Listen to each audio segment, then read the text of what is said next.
humu nchini. Kuna aina mingi ya ukulima ambao wananchi wanajivunia, ikiwemo majani chai, miraa, kahawa, miwa na vyakula vingine.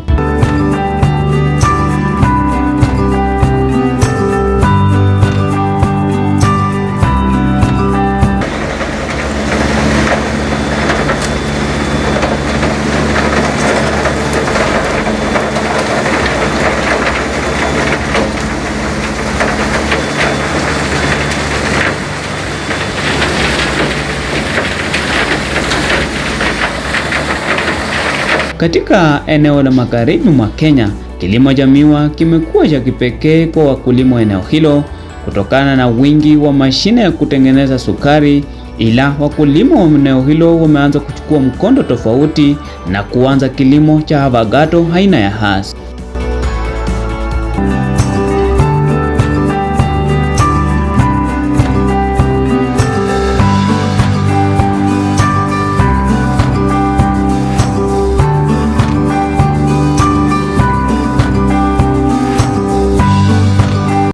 Avocado aina ya Hass imekuwa ikipandwa maeneo ya Kiambu, ila mtindo huo umeshuka kufaidi mkulima wa magharibi.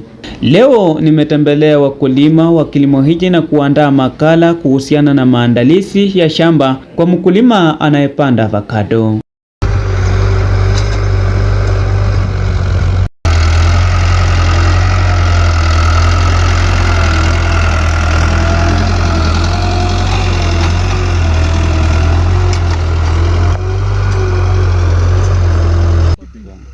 Kwa majina mimi naitwa Sadeka Andie Kombe.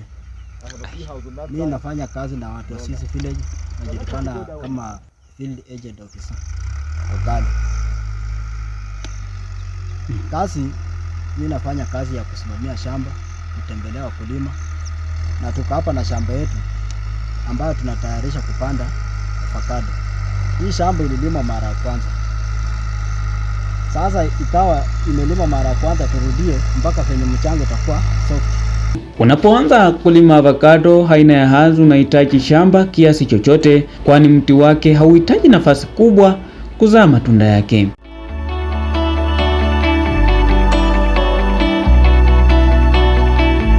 Shamba lako linastahili kulimwa mara ya kwanza, kurudiwa mara ya pili hadi mara ya tatu, na kuhakikisha kuwa udongo umekuwa mwepesi ili kuruhusu hewa kupenya mchangani.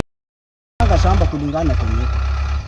Kwa mfano unaweza kuta shamba kama hii yenye imeshikana sana, unaweza lima hii mchanga hata tinga ikipita kuikata ni kama ngumu. Kwa mfano kama yenye inalima hivi, naona venye inaruka ililimwa, lakini sasa nakuta ile mchanga ni kuyachana ni ngumu sana. Maybe tunaweza kuwa na tractor. Kuna yenye inaweza lima harrow, tukosa harrow. Sasa tunaweza tumia hii tena kurudia. Lakini tungekuwa na harrow hii inaweza pita mara moja. Lakini ukuwa na ile ya kulima hii, hiyo unajua lazima utarudia mpaka mchanga ikuwe soft.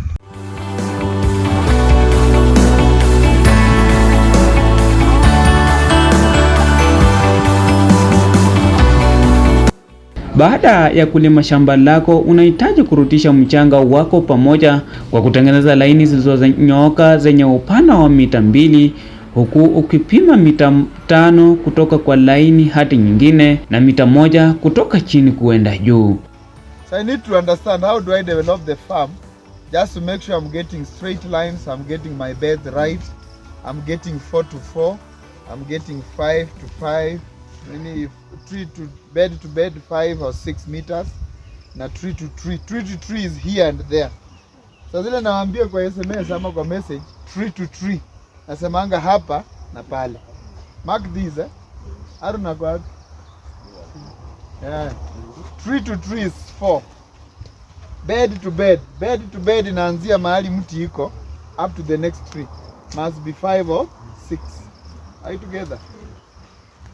So when you're saying we are marking the farm, you must understand all that. Most of the people have done 5 right from the edge of the bed. That's anahesabia 5 kutoka kwa bed pale mpaka kwa ile. That's not right. Those trees when they grow, they'll close all this space. Na utakuwa na space hata ya kupiga dawa ama kuvuna. Sawa sawa? So first thing you should understand is you first check on the topography of the land. If I was new in this farm and I'm doing beds, definitely I'll look at how the water is flowing. The drainage of the water ya mvua. Sometimes even irrigation inafanywanga na maji na flow, ndio? So you look at the drainage, hii shamba imekaa hivi, ndio? So we decide to do the beds going that way. Ni kweli? Because if you do them this way, the soil will be washed away. Every time you'll be returning the soil to the beds. So you do this, and then you can decide, the way I'd advise Silas, you do a trench in the middle, so that that trench is serving the water that is coming from that side, going that way. And this side, you do a trench here. I'll show you how to do it here. Because if you look at this field, vizuri, mtaona kuna maji mahali inasimama tu. Now, if I was here, I want to mark this shamba. Give me the mtu mmoja achukue kamba aende. I would rather have a half a bed. Unaona hii shamba vile imekaa hivi. There must be some half bed yenye haitakuwa full. But what Silas did, aliweka full line. So ikabidi a bend line zingine. Bonge na kitasa ndini ngani. Ikabidi a bend line zingine because he was just looking line mpaka iende mpaka mwisho.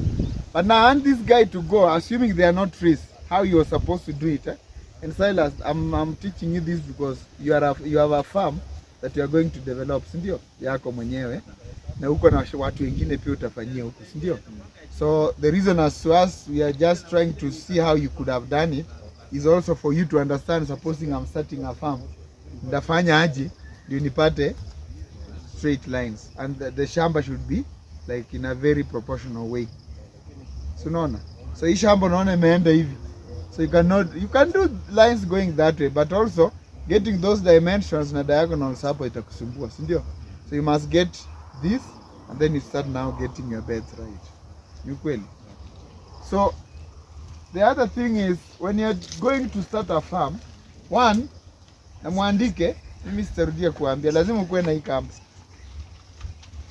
And all the agents, all the people who are on the ground and the field, akina Saleh, akina Faith, akina Rispa, if you don't have this Manila robe, let's say minimum 500 meters, please, weka order. Nitumie message, nitumie nani mkubwa, awanunulie hii kamba kila mahali. Because now you are going to different farms, na mwezi kwa mkiambia kila mtu nunua shamba kamba. I saw wengine walinunua makonge. Ndio. This is the right one. Kila mtu anaona. Number 2, you must have a foot. Foot iko wapi? Mzee? Kuna foot. Niliona mtu anabeba foot hapa. Hudson. Kuna foot. We must have a foot, and I'm proposing we have to get either 100 meters, this is 15 meters. 100 meters na upate ingine either 15 ama 25 meters. Why? Because shika hapa. For 100 meters, I'll go with this string, niweke futi nijue from here to there is how many meters. And then going this way ni how many meters. Tutaweka kamba, unaona once tu amefika mwisho. Kamba imeisha. Inafaa ikuwe straight. We get a straight line here. We get a straight line going down. Hiyo ni shamba zile kubwa. Unaelewa mzee? Farmer. Zile kubwa. Na unataka kudivide, you can divide them into 4 blocks kulingana na vile shamba ni kubwa na vile unataka blocks zako zikue. You can decide, you are the one there. Na kama shamba hii ingekuwa refu sana inaenda, then you can still do a road katikati. You say 5 meters road. So that if I enter hapa na gari nikicollect hii matunda, bado naweza toka niteremke hivi na nirudi. So from this fence, kulingana na hii shamba vile iko, nafikiri wameacha almost 3 meters. Everywhere you are going to do your farm, guys, do 2 meters or 3 meters based on the shamba vile iko. Na mahali gate iko. Kama hii shamba sasa ningekuwa navuna, I don't know how we could get fruits there. Kutoka huko chini all the way Silas unabeba fruits. Silas, leave those boys wafanye kazi, weka hapa. Tupatie mmoja hapa. Because 100 everyone here. Tupatie mmoja kwa hao. So first and foremost, when you go to someone's farm, fikiria hii matunda itaivunwa, si ndio? Supposing we are harvesting here today, leo hii tunavuna hapa. Matunda ile iko kwa mtu huko chini tungetoa aje? Avocado is heavy. One crate is 18 kilos. Huh? Tungetoa aje? Sale. So for this farm, this particular farm here, mzee, I would have left a road 5 meters, bed zangu zianzie somewhere there. And then barabara ya katikati sitaweka. Ndio tusiwezi shamba yake, ni ukweli. So you take the road all the way mpaka chini kwa mto. So watu wenye wanavuna wanaleta matunda huku. They come with them along the lines wanaleta hivyo. So gari inaenda inaanzia huko, wakileta crates hapa itokee hapa. That's how you think when you're in someone's farm. Don't, because meat itakuwa permanent. There is no way nitakubali kama mkulima ati unataka uniambie kata hii mti, kata hii ndio lori ingie. After doing those kazi for 3 years. True?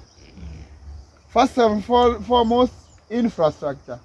Especially watu wanafanya 2 acres and above. Lazima mjue gari ikiingia ama mkokoteni, hata kama ni mtu wa straight. Because the moment inaenda straight, ikinyesha mchanga itaenda yote. You slant the bed. Sasa hilo umeitengeneza, una slant. Elewa? Slant. Sana sana ukitumia kijiko iko sawa sana.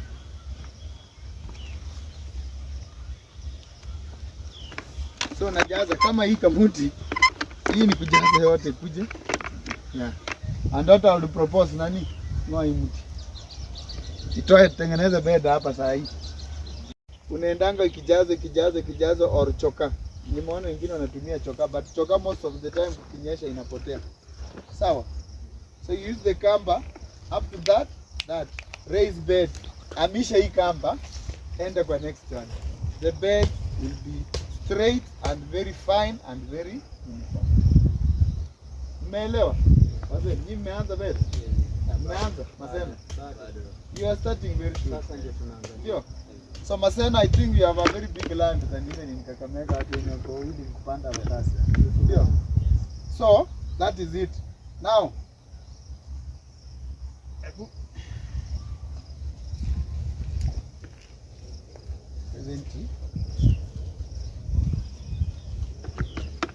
if you raise that bed to 70, pande ya kupima na 50 meters, I think that is enough bed. Mbona hapa? Sasa kamba ya bed unafungia hapa. Na hiyo pia unafungia hapa. Inaenda. So when you start raising beds, hebu hata kitabu nini? Jembe. Mtu atachukua na wheelbarrow, lazima itembee, si ndio? Na safety ya matunda haturuhusu ubebe kwa wheelbarrow. Lazima ikuwe kwa crates. Hizo crates zibebwe polepole zipelekwe mahali gari itakolektia.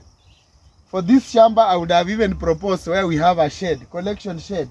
Kwa zima matunda pia ukivuna ufai kuacha kwa bed, kwa jua. Inafaa wakivuna vijana wawili nao ama assuming imekoma wanaweka kwa shed mahali. Shed inaweza kuwa hata hapa. Lori inasimama hapo, matunda inaletwa hapo. Ka shed kingine chini hivyo.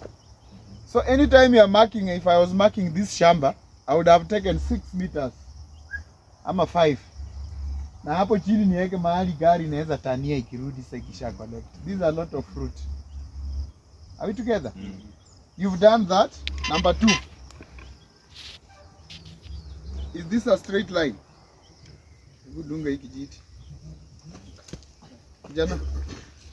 Chukua jembe ugonge. Dunga hapa. Gonga. Gonga. Kama ukiwacha chafu karibu hapa, usiku. na ujue mchanga, ile mchanga ambayo tulileta nayo bag, hiyo mchanga iko very rich. So ukiwachilia kidogo. If I was coming to this farm as a new person and I wanted to mark this, that's why in block 1. Yeah. Block 2. Block 3. So hii imeshagawanywa na mitaro already. So this is 100.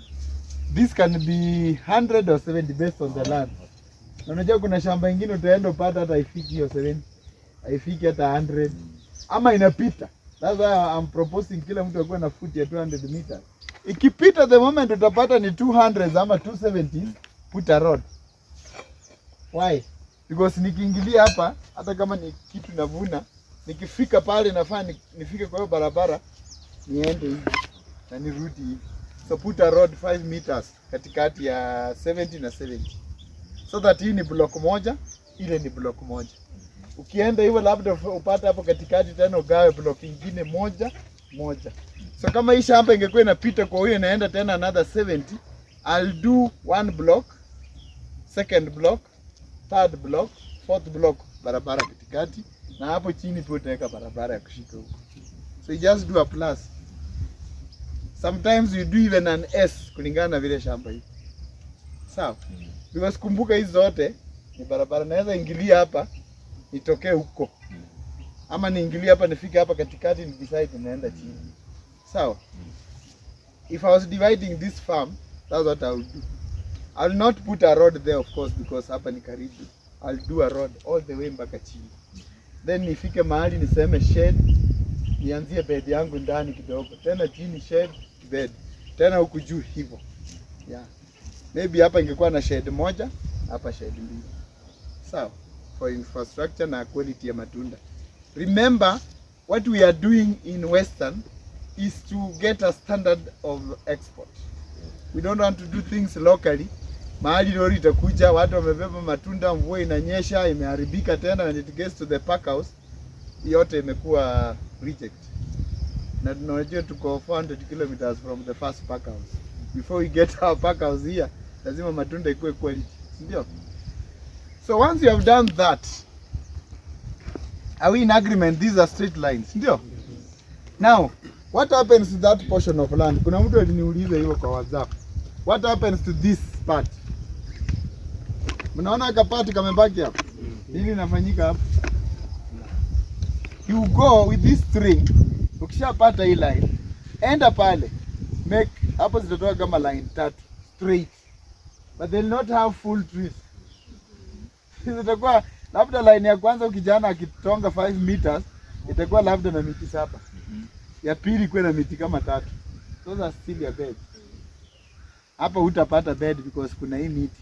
So you've lost this, but you have a full bed here with some halves. Okay. Because kuna watu nimeona wana struggle ku make sure iko straight alafu wanapoteza aka portion. Aka portion hakuna mtu amesema miti itakuwa. But utaipima independently. Sasa ile umepima 444 kwa hii na 55, utaenda pale waanze kwa mti yenye kwa pale uilinganishe na hapo. So the line is straight but it may extend. I don't know, you getting it? Huh? So when I come to your farm nipate umewest shamba, I think that's what you came to learn today also. If it is a round farm, the better. Utapata tubedi twingine tudogo tudogo. Yes. If it's a square farm, zitakuwa straight zote.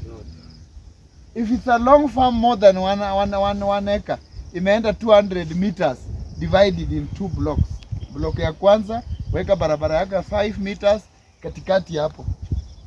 So kimaliza hapo bed inafika hapo barabara, alafu bed inaanza hapo inaenda inamaliza the last 7. Are you together? Yes. Now you've got this square. If I get this square, what I'll do, this is my tree. Hii ni mti. So shika. You want to get the beds kwanza. Si mti. That's the mistake people are doing.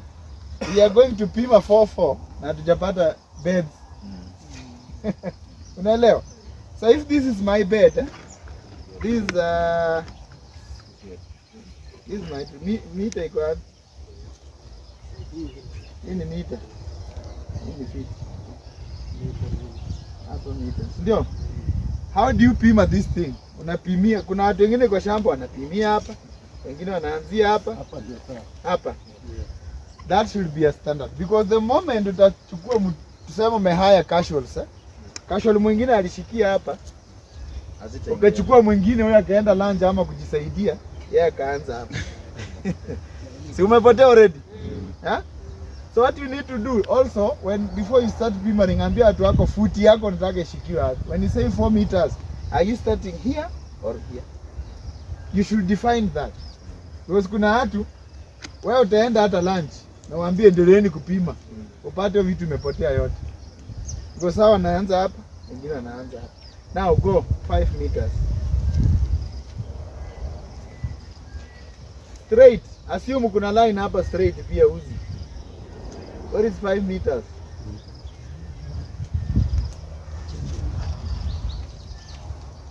Five iko hapo. Dunga pega hapo.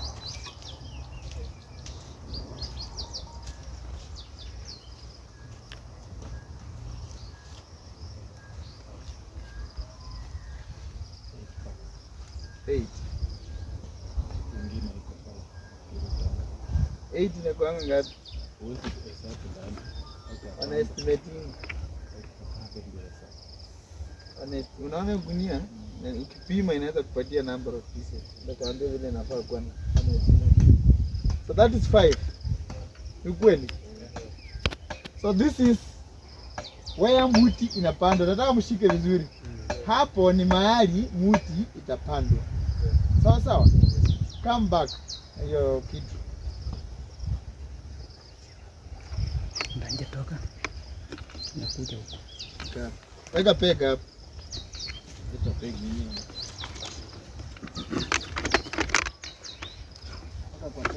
Weka pega. Weka kwa tu hapo.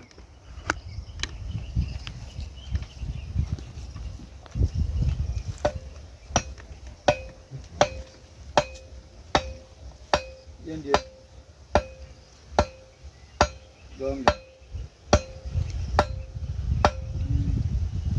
Now, how do you see that bed? So big, eh? That is the standard. But kuna watu hawana labor. Crazy bed hivi si mchezo. Hawana labor. Kuna pesa ya kuraise hizo bed. Just niongea na mdosi. Why are we tightening the rope? Unaweza kuchikata bwana.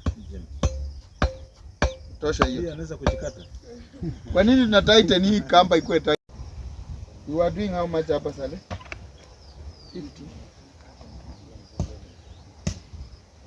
80 ndio ilikuwa katikati. So bring it here. Gonga hii. Hapa weka 50. Kujeni hapa wote. 50. Hudson. 50. Kwa hii futi ya 1 meter. Utahesabu from hii kitu hapa 10, 20, 30, 40, 50, 60, 70, 80 ndio muti katikati. And then tena unahesabu the same distance from 80 itakupatia up to 50. Hiyo ndio bed tunaweka saa hii. That is the standard of our bed. So that you avoid pia kuraise mchanga na hiyo labor na nini. But with the time hii muti kishakuwa kubwa, hii muti itakuja itafika hapa. Na utakuwa na raised bed ikiexpand. Kwa vile wanapalilia. So hebu gonga hiyo. Do the same and I do my 5s. 5 5 5 5. Shoop. Nirudi niende huko. Kama hapa ni 80, huko inafaa ikuwe 80.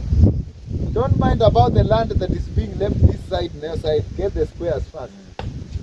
Do the 5. Once you have done the 5, kuja sasa anza kupima muti. Nini the distance ya bed, nini ya bed.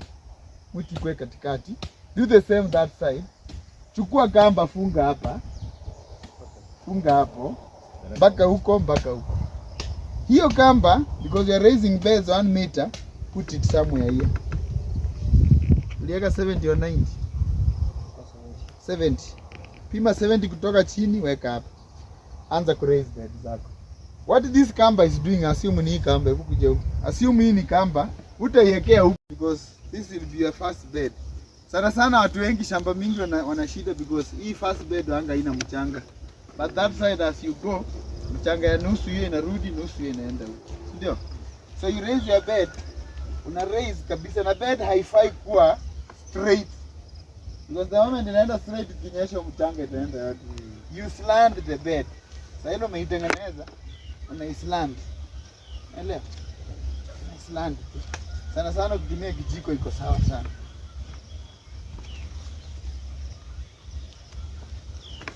So najaza kama hii kamuti, hii ni kujaza yote kuja. Yeah. And what I will propose nani? Ngoa hii mti. Itoe tengeneze bed hapa saa hii. Hapa. Tairi moja iko nje. Jembe narusha. Tena anakuja, anarudi tena anarusha. So the guys will have done a very imerahisisha kazi. Because sasa jamani kuraise kuje to the level you want na kuflatten. Umeelewa? If it's a big farm kama hii, unaweka tu tinga inakupigia na jembe ikirudisha. Tena ikitoka tena inakuja inarudisha. So inawekwa, inakuwa. Si lazima utumie watu. You know, I've seen people wameconcentrate kwa watu sana. Mchanga kama hii ilikuwa inarudi yote kwa mtaro. Sasa bed iko. Unaelewa? So lazima mkue keen, but if I was mimi ningekuwa nyinyi, shamba kubwa just do tinga. Kuja. Piga. Kuna jamaa anajua anapiga tu vizuri, bora umemwonyesha na aka jembe kadogo aka round kanyuma kanaenda na hiyo line. Ndio kana mguiding. Sawa? But if you want to use people, it's almost 6 meters right from the tree. So that hata by the time hii shadow ya hii miti inaingia, mti shapata Ile ilikuwa nataka. ile jua.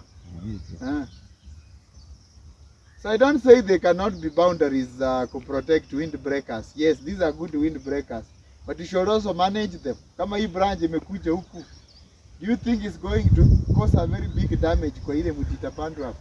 Yes.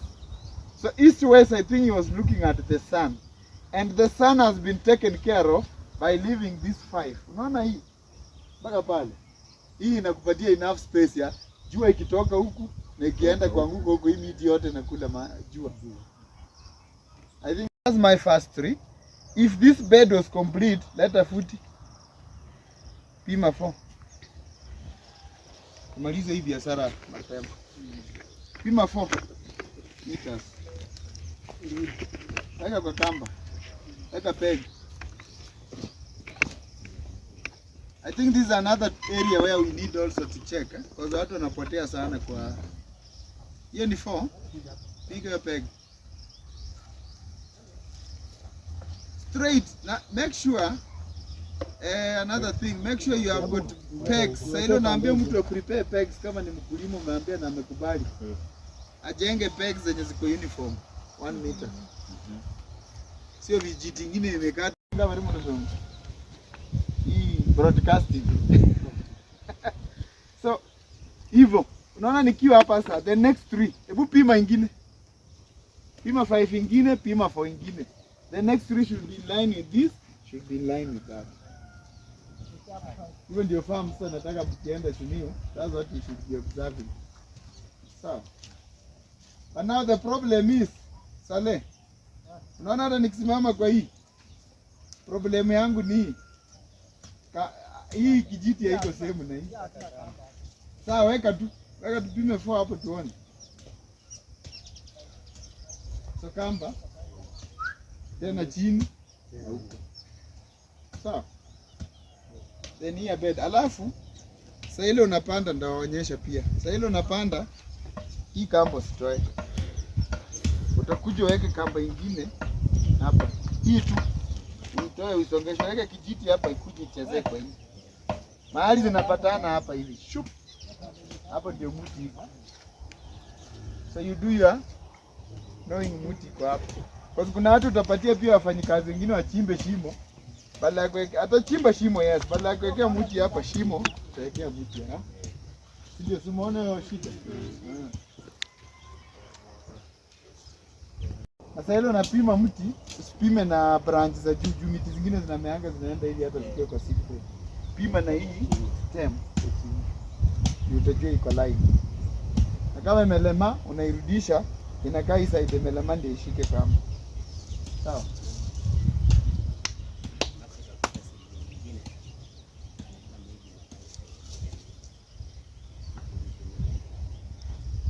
Si una make sure tu bora iko katikati na iko straight kutoka kwa shimo. Huku juu whatever that will happen na chani. But kama hiyo sasa unakuja sasa ile ushapanda, unaangalia kama imelala huku, wekea pega hapa ifungwe hiyo. Ni kama tu unapanda mti yote ya nyumbani. Kama mti branch imelala huku, si unaifunganga na unaufungi tight, unaileta tu hivi ndio imeki. So hii peg ya kuweka si eti lazima uweke in a position. unaweka based on how the tree is na the branches zimelala, na unaishika tu na makonge, ufungi hivi, unafunga hivi, unafungia kwa peko. Sawa hapo.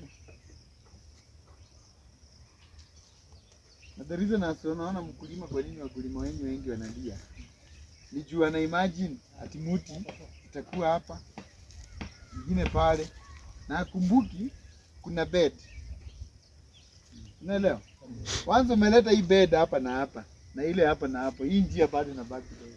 Hii mti ita grow either 2 meters hivi, 2 meters hivi ama 1.5 round. So itakuja kujifunika hiyo njia. Kiwa kubwa itafunika hata njia hata utaona.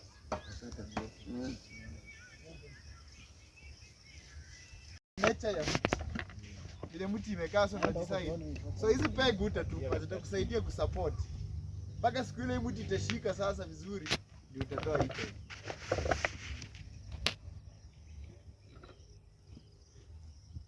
Hapo vitunguu ama maharagwe, lakini usipande mahindi ipite hivi. Shida yenye hii miti imekuwa nayo ni kwamba la Silas ameniambia vile walipanda, waliendelea kupanda tu vitu kawaida, si ndio? Mahindi nini, so ikapotelea, haipati jua, iko ina struggle. Sawa? Bado sasa tunataka kuirudisha sasa. Unaona sasa hivi iko hivi. Si unaona imetoa matawi mpya. Kama hii Silas tulikata, hatukukata hii. Tawaonyesha vile nafaa ikatwe ndio irudi sasa hivi. Sawa? Alafu ianze kufanyiwa feeding. Mti unaifeed kivyake independent. Na iko na space mzuri ya kupumua. Unaelewa? But unaweza decide nipande hata mahindi mpaka hapo. Mti itakuwa tu. But sasa utamit ile 3 years yako ya kuvuna. Na hata kama utavuna tumatunda tunakaa aje? Sababu ina compete na watu wengine. Kumbuka sasa ile unaweka fertilizer hapo, nyasi pia inakula. Kwekwe inakula. So what will happen? Si ni competition umepatia mti. Lazima uzishikanishe juu hii miti itakuja ishikane. Umeelewa? Nimepata. Yaani niko hapa kwa ajili ya wale. Ndio. Either akuonyeshe okay, anaweza toa mawe maybe to the depth ya kitu kama 60 cm ama 50. Alafu tumpatie viti. Ndio. Round that tree usikue na mawe maybe kitu kama nini. Because nimeona hapa emachina hapo kwote kuja hivi unapata watu wengi ni mawe. So ni kudisplay sio mawe hiyo area yenye anataka. Because pia hii mti because tunaitaka 2 meters radius, tunaweza toa mawe 2 meters radius.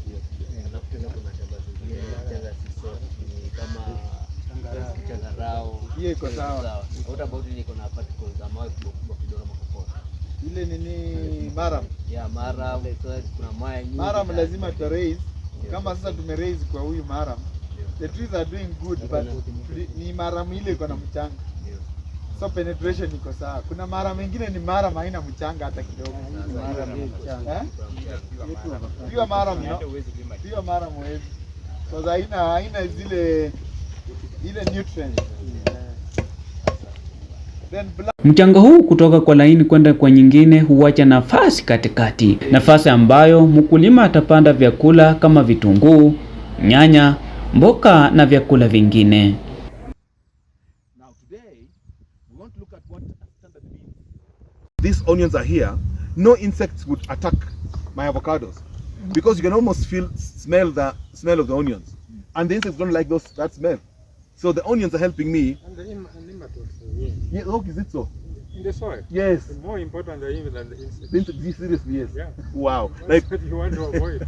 Now you can hear that from an expert. So, ladies and gentlemen, what you see here forming on this land is, or these onions, is by far of so much benefit than leaving it and then trying to weed. Because see, the fact that I have this onions here is encouraging my staff to weed, to remove the weeds. Now, if you compare this and the one down there, where I said was a mistake, down there we have weeds, but here where the onions are, they're weeding. Now, what happens? The same farm. It means, therefore, that when I planted the onions, my people developed a discipline to weed. Even myself, when I come here and I see that onions are not being weeded, I raise some noise. So it means even by myself also, I get some discipline also in ensuring that the farmers, actually my staff, are weeding my farm.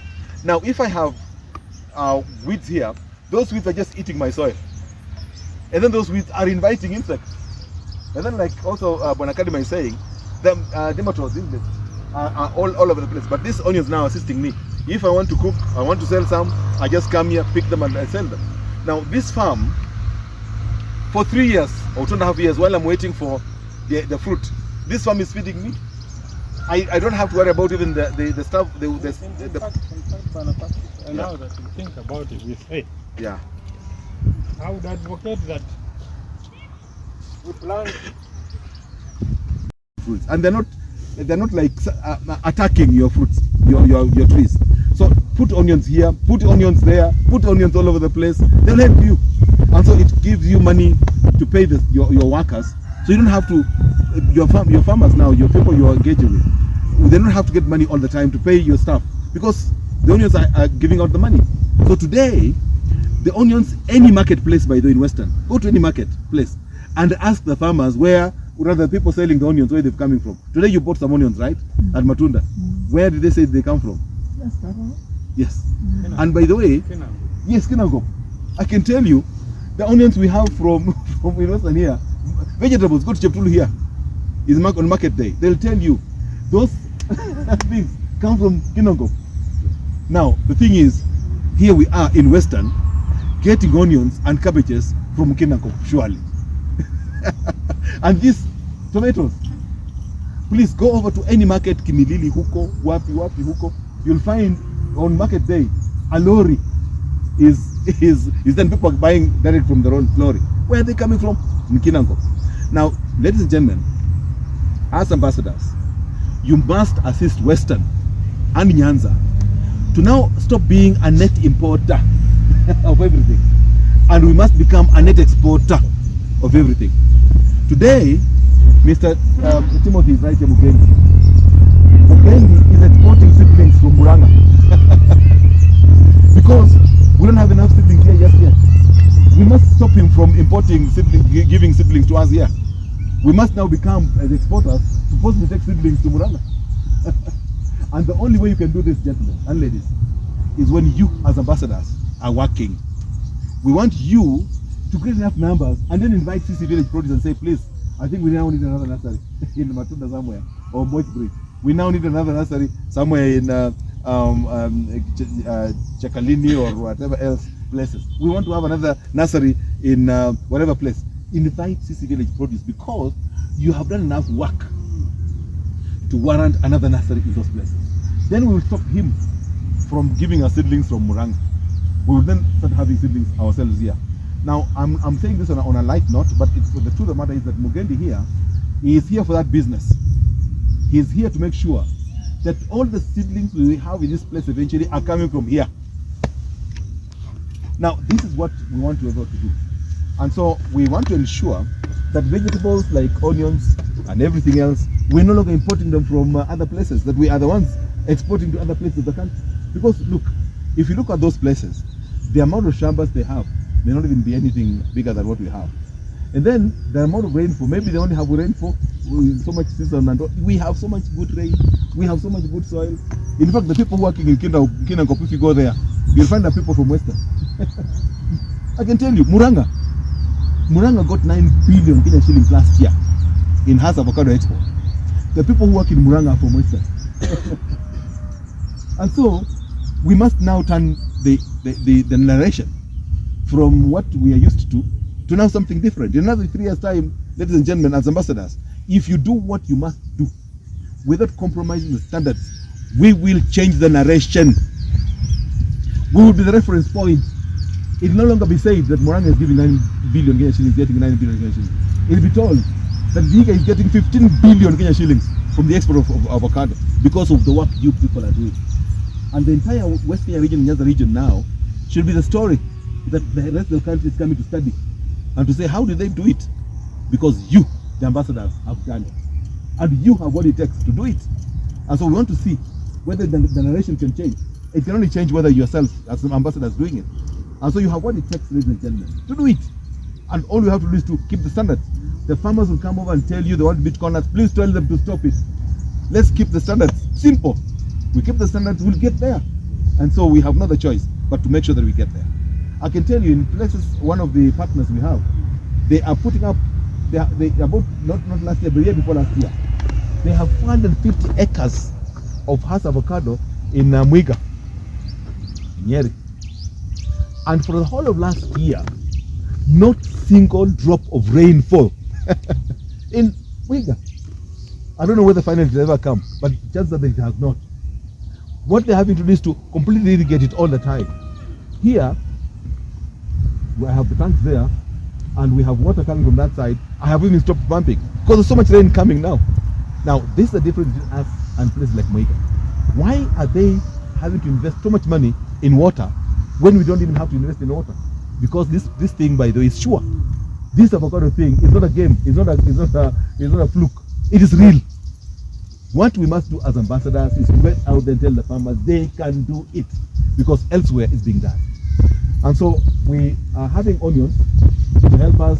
Pia nafasi hii huachwa chini ili kuruhusu mti ambao umepandwa kupata maji kutoka chini.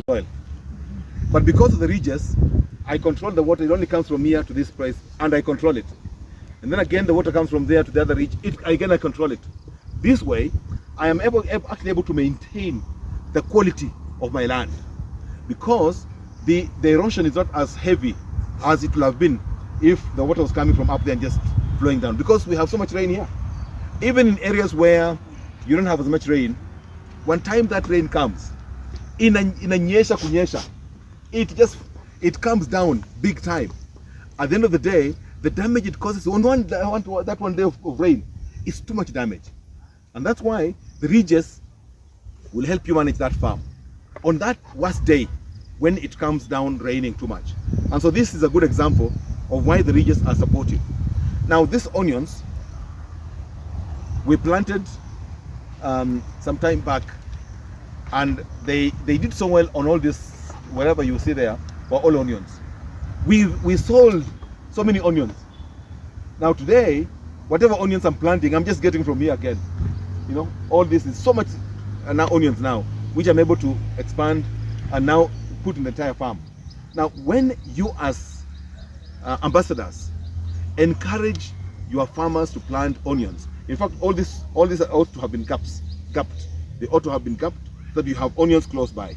And now I already have enough stock here that I can just gap.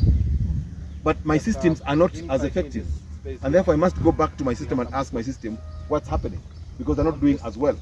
Now you'll see maybe the other ones are more orderly than these ones, but I can tell you when... Ikiwa utafeli kuinua mchanga wako wakati wa upanzi, maji mengi yanayokaa mchangani yatachoma mizizi ya mti wako na kuzuia ukuaji bora. Around about the tree, because if the water comes around the tree, it will then cause root rot, and that will kill your plant. Sinaona ziko black. The water can be on the outside, and the water. So this tree is surviving. It's not growing. Then you have a problem because you don't capture the water, so that the water can now go under to be stored along the ridge. There must be enough water storage around the ridge, so the water is now available to the plant. But if you don't allow to do that, the water will be spilling over. Na pia umeiwekea matawi hapo chini, yani umeisuffocate. And there could be You suffocated. continue watering. Ni kama nikupatie chakula umetoka ICU. And so this is a very good example of Kupatie why the ugali ridge has to nini, be yani ndio and it unaone has to be haraka enough. ushiba. So that when the water comes down here, it does not go over the ridge. Ama aje. The water comes in That here. is it. That's and why I'll get this soil most and of I'll my put it advice, up again. I don't And plant all it the time fertilizer. that, The the first day water of planting would it. never come over and Leave override it. the ridge. Ile fertilizer And the water imekuja will nayo go na round hiyo the ridge, because when it nini goes yake, round the ridge, it's I don't enough get the benefit of kuipatia having the water new coming environment, ishike new environment, itoe shoot mpya so that you start doing now the nutrition. Are we together? Let's move up a bit. So maybe yeah, at least mmeona what is happening. Na unaona iko hii ni maji sawa, black Phytophthora. Na ile ugonjwa inakuanga kwa mchanga inaitwa Phytophthora, inaozesha